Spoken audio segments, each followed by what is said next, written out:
नमस्कार दोस्तों, study glows में आपका बहुत बहुत स्वागत है। अपनी गवर्नमेंट स्कीम्स एंड पोर्टल की सीरीज को आगे बढ़ाते हुए आज के लेक्चर में हम प्रधानमंत्री गरीब कल्याण रोजगार अभियान को डिस्कस करेंगे। जैसा कि आप सभी जानते हैं, कोरोना वायरस महामारी रुकने का नाम नहीं ले रही है। इसने विश्व भर को प्रभावित किया है और देश लॉकडाउन की स्थिति में है।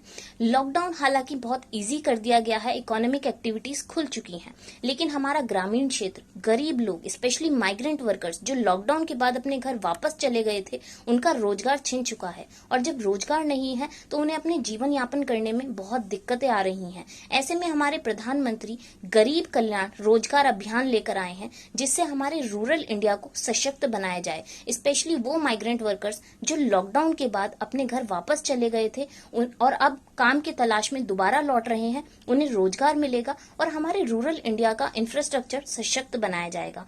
तो ये जो स्कीम है वो डुअल फोकस करेगी, एक तो इंफ्रास्ट्रक्चर पर और लोगों को रोजगार देने पर।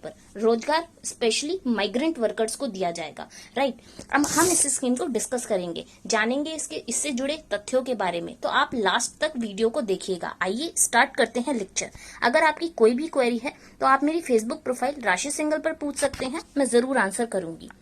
प्रधानमंत्री नरेंद्र मोदी जी ने 20 जून 2020 को वीडियो कॉन्फ्रेंसिंग के माध्यम से खगड़िया डिस्ट्रिक्ट बिहार से प्रधानमंत्री गरीब कल्याण रोजगार अभियान को हरी झंडी दिखाई।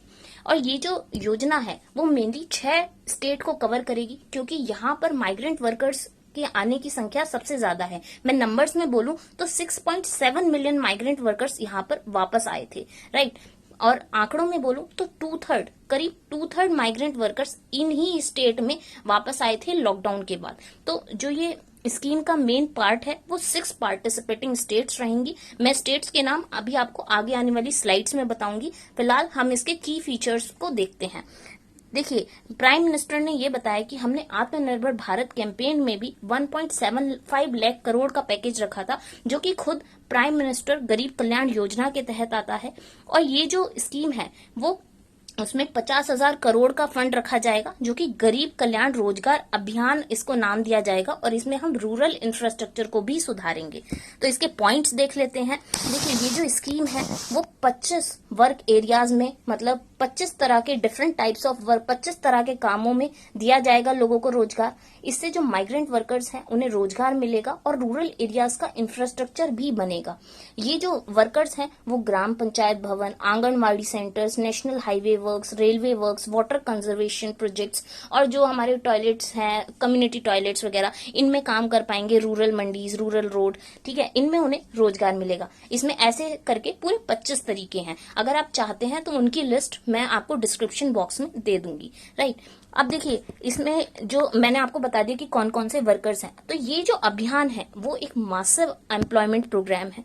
इसमें इस अभियान के तहत 125 दिन का रोजगार मिलेगा और इसमें 50,000 करोड़, जैसा मैंने बताया, प्रोजेक्ट का आउटले है, अभियान का आउटले है। इसमें 116 डिस्ट्रिक्ट कवर होंगी, जो कि 6 स्टेट्स में आती हैं: बिहार, यूपी, मध्य प्रदेश, राजस्थान, झारखंड एंड उड़ीसा। इसी बात पर इन सारी स्टेट्स, इन 6 स्टेट्स के चीफ मिनिस्टर और गवर्नर कमेंट सेक्शन में लिखकर बताइए, ठीक है। मैंने आपको पूरा आउटले भी बता दिया और ये भी बता दिया कि 25 कैटेगरीज में लोगों को काम मिलेगा। मतलब इस अभियान में जितने भी लोगों को काम मिलने वाला है वो 25 कैटेगरीज में मिलेगा, जिसके मैंने आपको कुछ नाम बताए हैं और उनके एग्जाम्पल्स भी स्लाइड में लिखे हैं।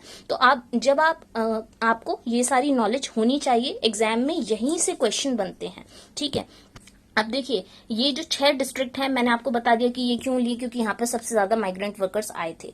अब देखिए, ये जो डिस्ट्रिक्ट हैं, 116 डिस्ट्रिक्ट हैं, इसमें करीब 27 एस्पिरेशनल डिस्ट्रिक्ट हैं। एस्पिरेशनल डिस्ट्रिक्ट वो होती हैं, मतलब हमारे पिछड़े इलाके जहां पर इतना ज्यादा सोशल और इकोनॉमिक डेवलपमेंट नहीं हुआ है, उन्हें हम एस्पिरेशनल डिस्ट्रिक्ट कहते हैं। ये हमारे नीति आयोग का प्रोग्राम है, उसके तहत इंडिया को एस्पिरेशनल डिस्ट्रिक्ट्स को इम्प्रूव करना होगा, क्योंकि इनका विकास पूरा इंडिया के विकास में मदद करेगा, ठीक है, क्योंकि ये कुछ पिछड़े इलाके हैं, राइट।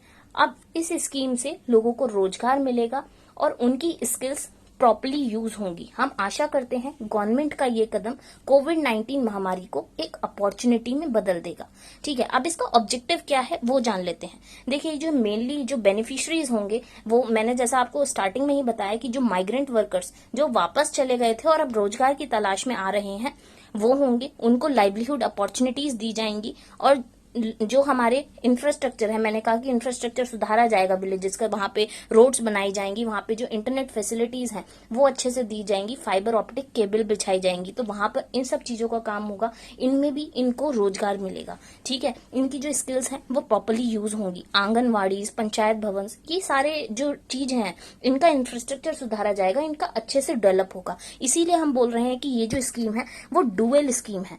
ठीक है, इसमें वाइड वेराइटी ऑफ वर्क्स दिए जाएंगे और माइग्रेंट वर्कर्स के पास काफी अपॉर्चुनिटी होंगी एम्प्लॉयमेंट की। ठीक है, और 125 दिन का रोजगार दिया जाएगा, मैंने आपको बता ही दिया। देखिए, इसमें 12 मिनिस्ट्री मिलकर इस स्कीम को सफल बनाएंगी, जैसे रूरल डेवलपमेंट, पंचायती राज और road transport and highways, mines, drinking water and sanitation, environment, railways, petroleum and natural gas, new and renewable energy, border roads, telecom और एग्रीकल्चर। शायद मैंने आपको 12 की 12 बता दी, आप वीडियो को पॉज करके दोबारा सुन सकते हैं। इनके मिनिस्टर कमेंट सेक्शन में लिखकर बताइए, आपकी जीके रिवाइज हो जाएगी। अब सबसे बड़ा क्वेश्चन, कनेक्टिविटी कैसे मिलेगी? मतलब जो भी विलेजेस, जो भी डिस्ट्रिक्ट कवर है, उनके अंदर जो विलेजेस हैं वो कैसे कांटेक्ट कर पाएंगे इस प्रोग्राम में को ज्वाइन करने के लिए? तो जो भी विलेजेस हैं वो कॉमन सर्विस सेंटर और कृषि विज्ञान केंद्र के थ्रू इस प्रोग्राम से जुड़ सकते हैं। ठीक है, हाँ, सोशल डिस्टेंसिंग के नॉर्म्स को ध्यान में रखते हुए, राइट। अब देखिए, मैंने कॉमन सर्विस सेंटर और कृषि विज्ञान केंद्र की बात करी, तो इनके बारे में भी जान लेते हैं। देखिए, common service centre e governance services, electronic governance services provide करते हैं रूरल एरियाज में, जैसे एप्लीकेशन फॉर्म भरना, आधार कार्ड, पैन बनवाना, सर्टिफिकेट्स, बिल पे कर सकते हैं आप, जैसे इलेक्ट्रिसिटी का बिल, टेलीफोन का bill. Just like cyber cafes में जाके जो हम काम करते हैं वो कर सकते हैं, लेकिन यहाँ पर जो गवर्नमेंट ने रेट स्पेसिफाई कर दिए हैं उसी पर, मतलब आपको सस्ते दामों में मिलेगा। हाई क्वालिटी वीडियोस दी जाती हैं यहाँ पर। और आप मेरे को चलिए ये बताइए कि जो फर्स्ट कॉमन सर्विस सेंटर और फर्स्ट कृषि विज्ञान केंद्र है वो सबसे पहले कहाँ सेटअप हुआ था? ठीक है, अब जो कॉमन सर्विस सेंटर है उसे वैसे मई 2006 में अप्रूव किया गया था। अब कृषि विज्ञान केंद्र से तो आप समझ ही गए होंगे कि कुछ एग्रीकल्चर से रिलेटेड है, तो ये हमारे नेशनल एग्रीकल्चर रिसर्च सिस्टम का एक पार्ट ही है, जो हमारे कृषि विज्ञान केंद्र है। क्वेश्चन मैं आपसे पूछ ही चुकी हूँ।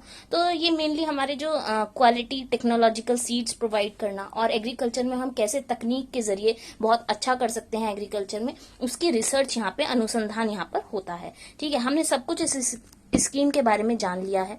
अगर आपकी कोई भी क्वेरी है तो आप कमेंट सेक्शन में पूछ सकते हैं। और देखिए, जो भी मैं क्वेश्चंस पूछती हूँ उनका आंसर आप कमेंट सेक्शन में लिखिए, इससे आपका जो नॉलेज है वो बढ़ेगा। अगर आपको क्वेश्चन नहीं भी आता है तो आप गूगल का यूज कर सकते हैं, आप वहां पर जाके आंसर सर्च करके कमेंट सेक्शन में आंसर लिखिए। इससे मुझे पता चलेगा कि लोग वीडियो देख रहे हैं और लोग मेरी वीडियो से समझ रहे हैं कुछ और अच्छे से आंसर कर पा रहे हैं, तो इससे हम और भी अच्छी वीडियोस बनाने के लिए प्रेरित होते हैं। ठीक है, तो मैं जल्दी एक नए एनालिसिस के साथ दोबारा हाजिर होंगी। टिल देन पढ़ते रहिए, बढ़ते रहिए। Thank you very much.